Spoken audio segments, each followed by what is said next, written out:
This your boy D-Mac, and I'm back with the interview, part two. 14 years old, going to prison. I'm gonna speak a little about prison and also jail. So, y'all subscribe, stay tuned, man. Pay close attention, man.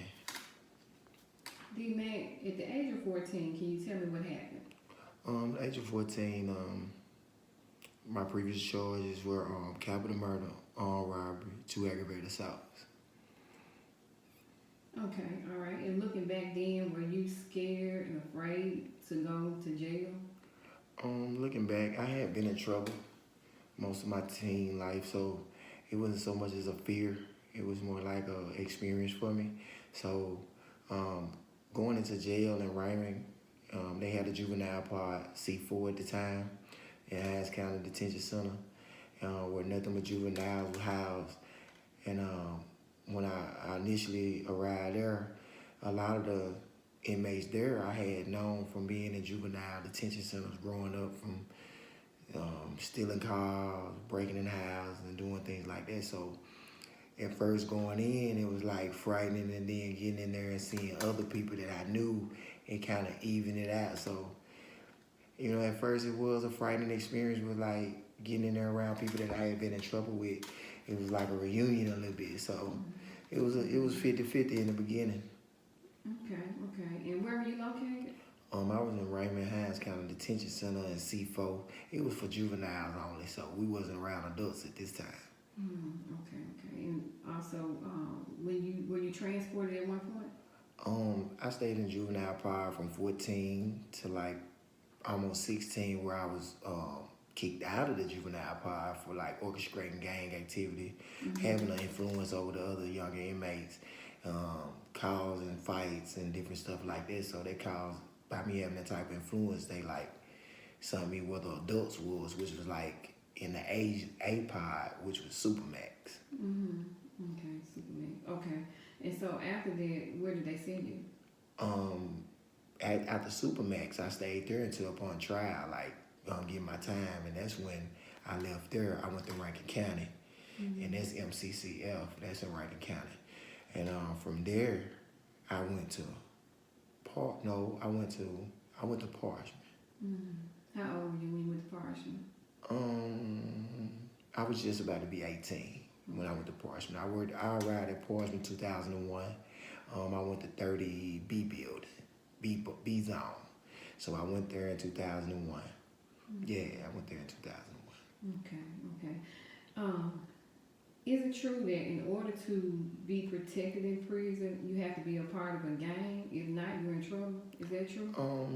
I wouldn't say you're necessarily in trouble, but if you're not affiliated with some type of organization in some places like Mississippi State Penitentiary or Greene County, Leesville, Mississippi, it was instances where people in there paid for protection.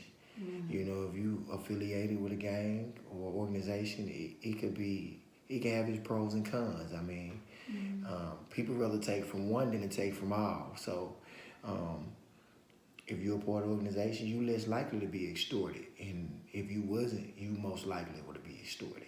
So, you would be extorted. Oh, wow. Maybe even raped. So, Wow. It would be in your best interest to be a part of something. Wow, so sad.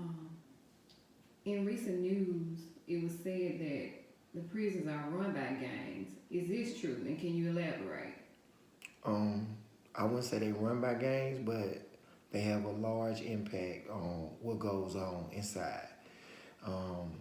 Normally, if there's an issue, the guards will allow the inmates to handle whatever necessary business that need to be taken care of, whether it's another inmate with disrespecting an officer or just something out of the way going on that they try to keep it from us being locked down or shook down, all our stuff taken, and they'll kind of come in and kind of inform one of the leaders that this certain particular inmate have done something, and if possible, they want something done about it, or at least address. So gangs most definitely has a major impact on the running of the prison. You know, they most definitely have the sole running of the prison, you know. Wow. Okay. What type of things did you see in prison?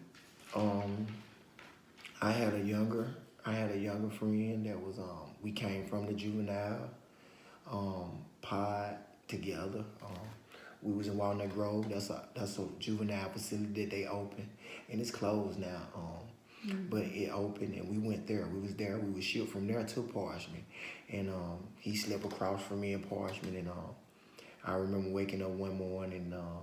He had this stare, this look at me, but he never said anything. And my instincts were to secure myself because that looked like something was wrong. So little did I know, he had been raped the night before, and he was affiliated, but he had recently got out of the gang and decided that he didn't want to be in the gang anymore.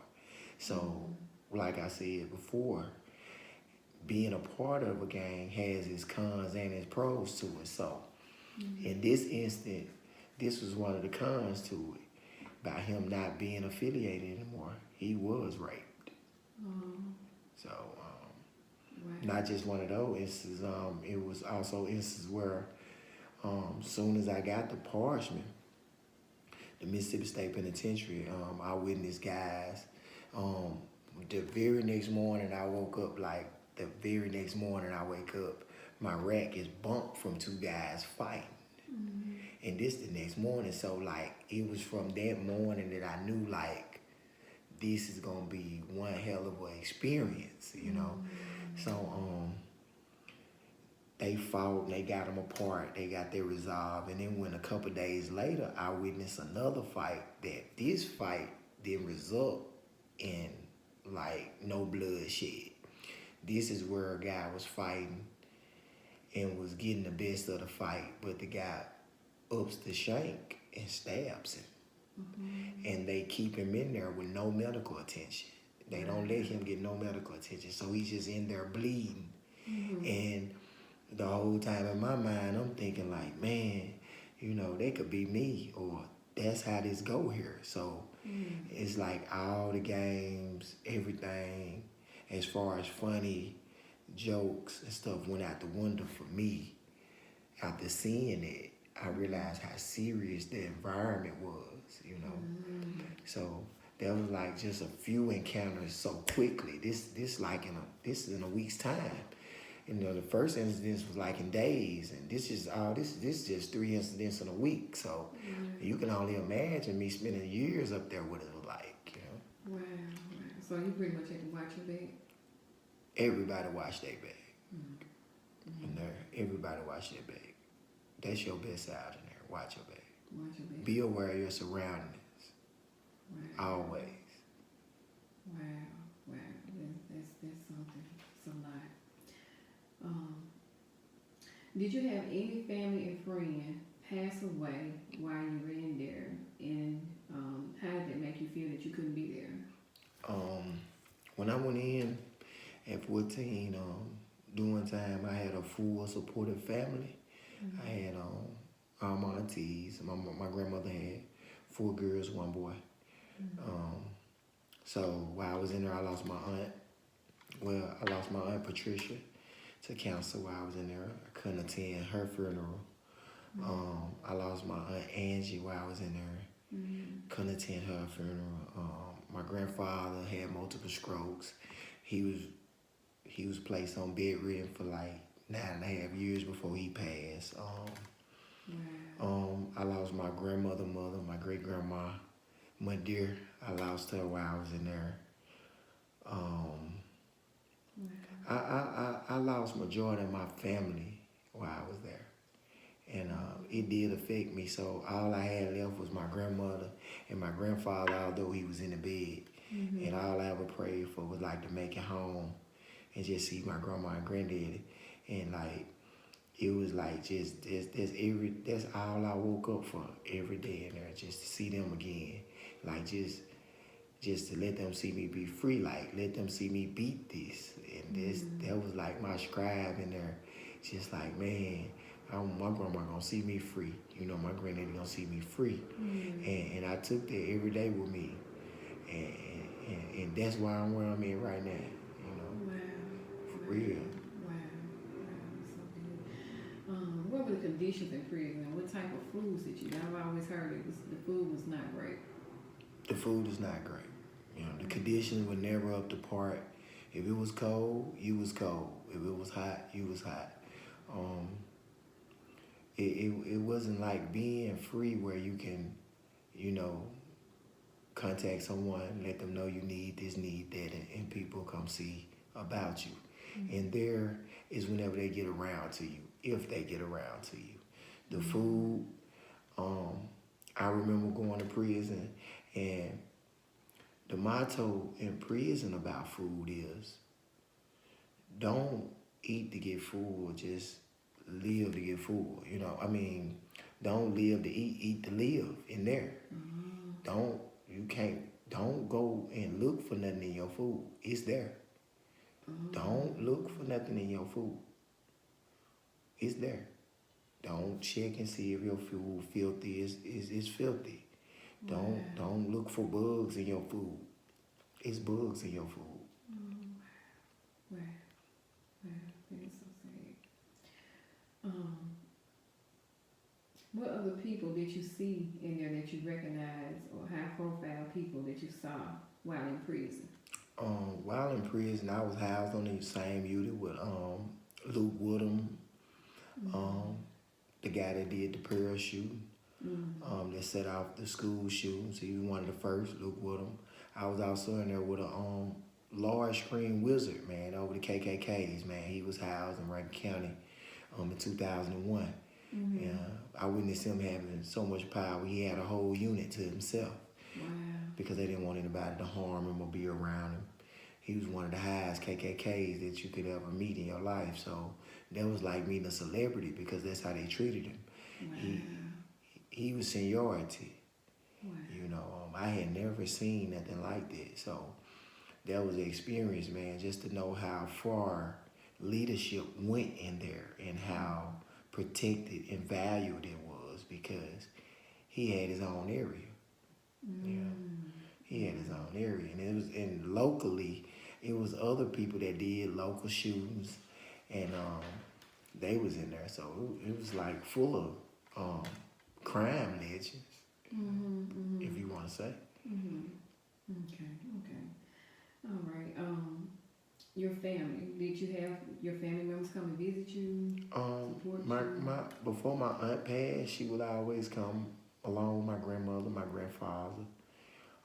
My siblings, my sisters and brothers rarely ever came. My cousins never came. I had one best friend, same best friend. He came once. So, you know, in there, you have to really just hold on to the small family idea that you have because in reality, you know, you may not have no friends. You may not have no family that come.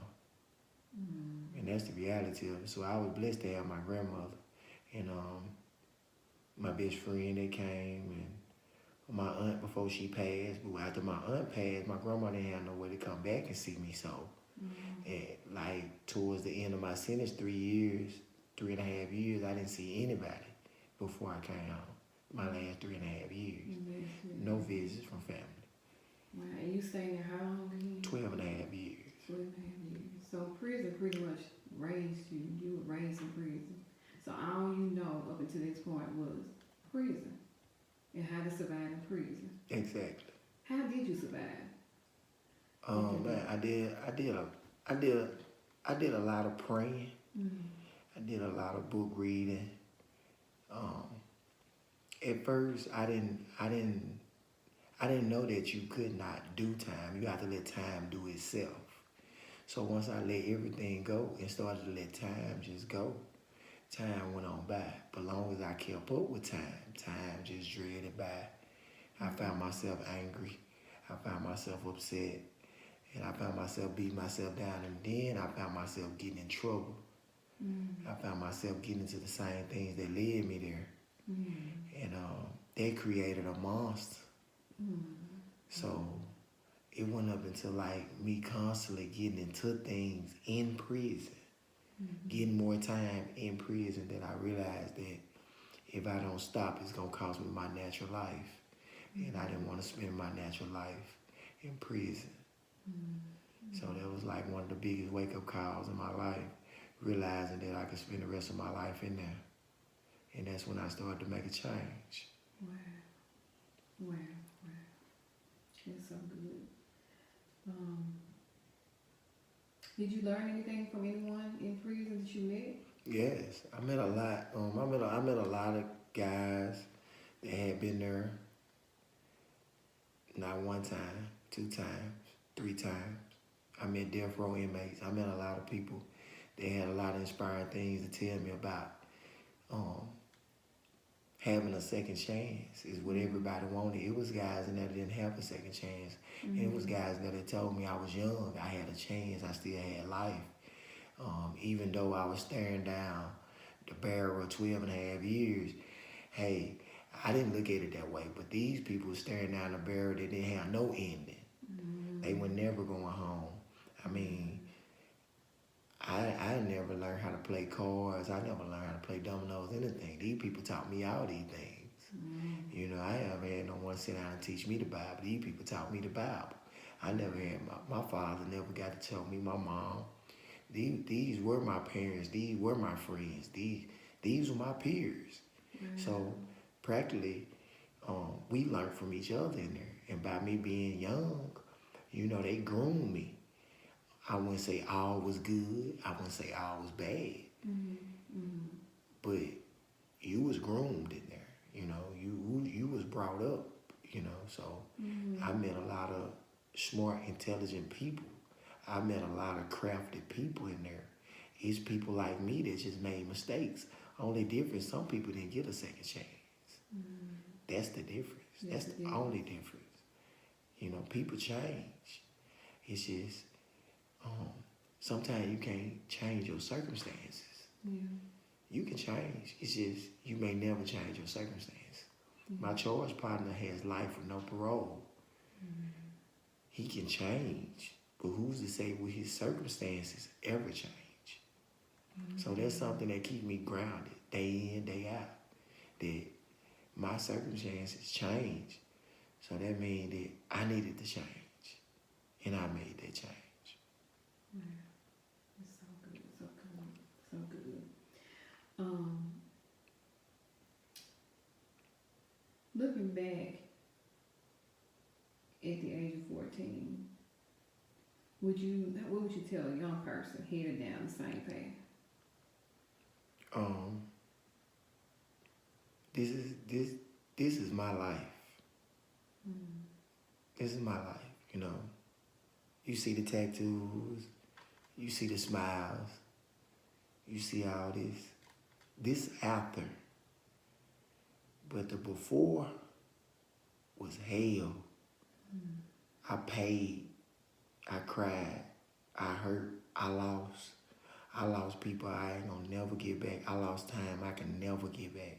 I can't get that 12 and a half back. I think about now that I got home and I look at working a job, how many years it take to retire. 25 years. I did 12 and a half years. That's half of retirement. Wow, that's true. I could have been halfway through retiring, but yet I was halfway retiring from prison with nothing.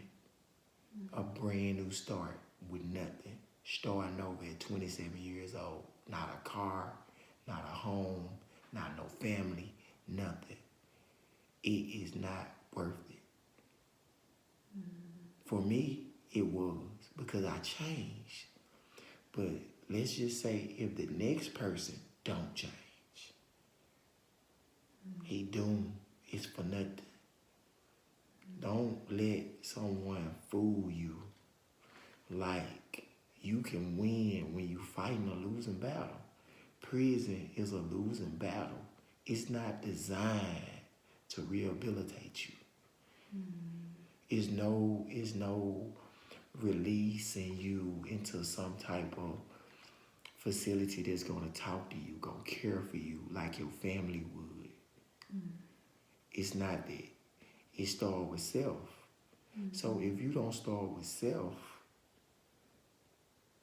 you're doomed anyway, because jail is there to lock you up, incarcerate you, confine the mind.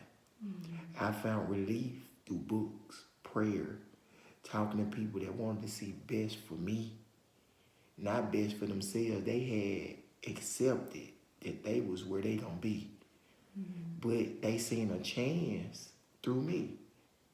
So by me doing these things, these videos and this interview, I pray to save somebody, man. I pray that someone in that prison system see me and say, man, I'm proud of him.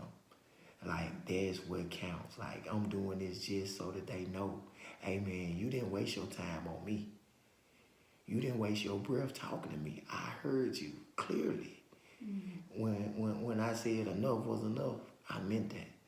Like, and for any young brother or sister that feel like they want to go up against that place, man, that place ain't going nowhere. They still building them places. And them places gonna break you before you break that place. That place is gonna break you. It broke me. Like, I used to think I couldn't be broke. I was tough. I was tough. That place helped me find my weakness. I found my weakness in prison. Wow. Fear. I never thought I feared anything. I fear that place. That's one place on earth besides hell. And the only reason I don't fear hell as much as prison is because I ain't been there. But if it's anything like prison, boy, it's hell. It's hell. It's hell. Wow. That's a lot. That's a whole lot. That's a lot. I definitely think this was needed, for sure. And last but not least, man, I tell anybody that's subscribing to my newly released channel, man, if you can beat jail, you can beat hell, beat them. It's worth it. You know, I'm telling you, I've been down that road. It's just not for you, man. You're not gonna wear your clothes. You're not gonna eat what you want. You see the news. People dying in prison. Them people not coming in there when you hollering for help. They not coming. They ain't coming, man. You on your own. Ain't nobody coming to visit you. Ain't nobody gonna send you their money. None of that. Don't let the rap music, don't let the TV, it's edited. It's not true. The $1 million rappers, it's not true. Man, you gonna lose, man, and you gonna end up just like me, starting over from scratch. Trying to find yourself, looking for somebody to show you the way, have pity on you. Nobody gonna have no pity. You're gonna be on your own. So from me to you, don't go. You know what I'm saying? Save yourself, man. I mean, if you don't save yourself, who will? Give your life to the Lord, man. Pray hard, man. And just keep moving. That's all you can do, man. That's all you can do. This part 2, man, of my interview, man. You know, if you want to do anything, man, do it for yourself, man. Do it for your family. Do it for God, man. That's all matter. Don't nothing else matter, man. Y'all stay up the next time, man. Part 3 coming soon, man. The interview. D-Mac. Stay free.